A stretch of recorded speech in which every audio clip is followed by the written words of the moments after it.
আমি তাকে পাহাড়ে কাজ করতে করতে সুর দিয়ে এসেছিলাম তাকে। সেই সুর শক্তি হয়ে এক শক্তি, একই সংকট দুজে নেয়।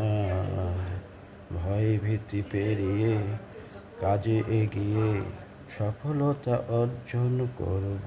আমরা আছি যে কজন জুটি একসাথে। হুম হুম হুম হুম হুম হুম হুম হুম হুম হুম হুম। কর্মজীবনের শেষে পেলাম আমি তাকে পাহাড়ের উঁচু সিঁড়িতে, সুর দিয়ে এসেছিলাম তাকে। সেই সুর হয়ে গেল শক্তিতে, দুজন থেকে আরো কতজন সংযোগ হলো আমাদের সংকটে।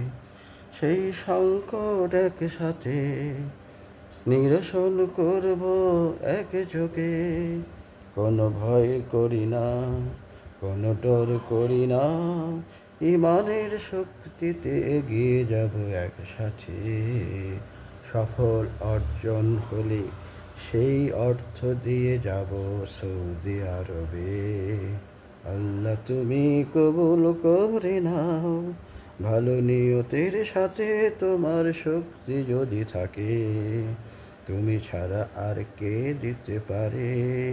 তাই তো গভীর রাতে যে আমার মতো কর্মজীবনের বন্ধু, একই পথিকের পথিক, হাতগুলোকে শক্তিশালী করে এগিয়ে যাব সেই পথে। আল্লাহ তুমি রহমানুর রহিম। এই রাতে গানটি সুরের সাথে মিলিয়ে তোমার কাছে করি ফরিয়াদ। সফলতা হবেই হবে ইনশাল্লাহ। ইমান আছে যার, ইমান আছে যার, ইমান আছে যার। ইমান মানে সে কখনো নিরাশ হবে না।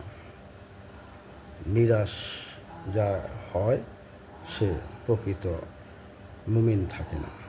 সেই প্রকৃত মুমিন যার মাঝে নিরাশা কাজ করলেও আশার সাগর বেঁধে নিজেকে জয়যুক্ত করতে পারে।